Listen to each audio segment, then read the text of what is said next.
जी, क्या हम लोग आपको सार्वजनिक रूप से बधाई दे सकते हैं कि बिहार में आपकी पार्टी का मुख्यमंत्री बनने वाला है?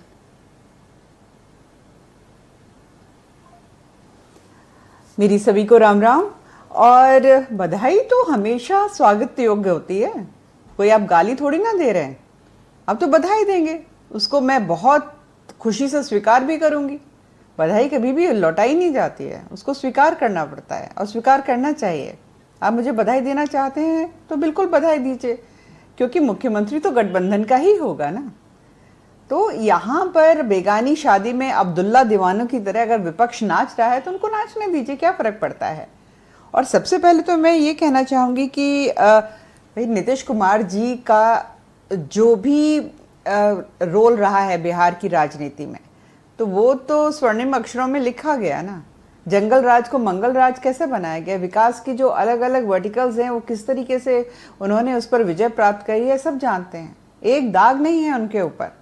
और आज अगर मुख्यमंत्री के पद से हटकर राज्यसभा के माध्यम से एक बड़ी भूमिका राष्ट्र की राजनीति में वो निभाने जा रहे हैं, तो परेशानी किस बात की हो रही है। तो राजनीतिक पद तो आते जाते रहते हैं, परंतु जो वो अनुभव होता है और उस अनुभव को अगर आप राष्ट्र की राजनीति में समर्पित कर रहे हैं, उसका इस्तेमाल कर रहे हैं, तो मुझे तो ये लगता है कि एक राष्ट्रवादी होने के नाते आपको भी खुशी होनी चाहिए इस बात की। तो क्या मैं नीतीश कुमार जी को आने और बधाई दे सकता हूं कि राष्ट्रीय राजनीति में उनकी बहुत बड़ी भूमिका होने जा रही है, और आप ये बात कंफर्म करती हैं कि उनकी बहुत बड़ी भूमिका होने जा रही है, मतलब वो कोई बड़े मिनिस्टर बनेंगे केंद्र में? अब तो आपकी बात से कंफर्म है। नहीं, मेरी बात से आप कंफर्म क्यों कर रहे हैं? जो भी कुछ है वो राज्यसभा में आ रहे हैं, और अभी आपने भी कई बार ये बात कही है कि उनका जो राजनीतिक अनुभव है अद्वितीय है, विश्व में अद्वितीय है। तो इस अनुभव का उपयोग क्या राष्ट्र की राजनीति में राष्ट्र के लिए नहीं किया जाएगा क्या? तो मुझे समझ में नहीं आ रहा। अभी आपने कहा कि कोई उदाहरण दो कि सिटिंग चीफ मिनिस्टर जो है वो केंद्र की राजनीति में आए। अरे नरेंद्र मोदी जी राज्यसभा मैडम किसी ने ख्वाहिश नहीं जताई कि मैं सीएम का पद छोड़ के जाना चाहता। नहीं, मैं केंद्र की राजनीति की बात कर रही हूँ। उन्होंने चुनाव लड़ा ये, और आप जो नीतीश कुमार जी हैं वो राज्यसभा के माध्यम से आ रहे हैं केंद्र की राजनीति में, तो स्पेकुलेशंस किस बात की? तो मैडम दिल्ली में कौन सा पद खाली है? सारे पद तो भरे हुए हैं मंत्रियों के, कौन सा पद रिक्त है? कहाँ उनको लाया जाएगा?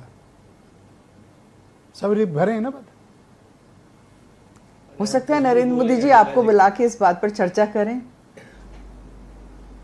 बड़ी अनसेरेमोनियल विदाई की आपने उनकी, कोई कारण था? नाराज थी आप? क्योंकि चुनाव तो उनके चेहरे पे लड़ा गया था, ये कहा गया था नीतीश जी ही रहेंगे।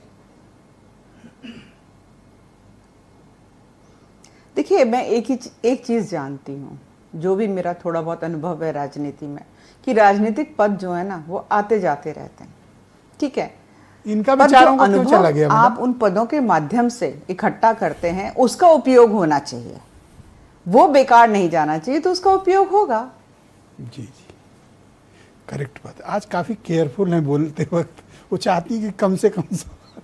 बहुत शुक्रिया मैडम, कृपया हमारे साथ बनी रहिएगा। मैं डॉक्टर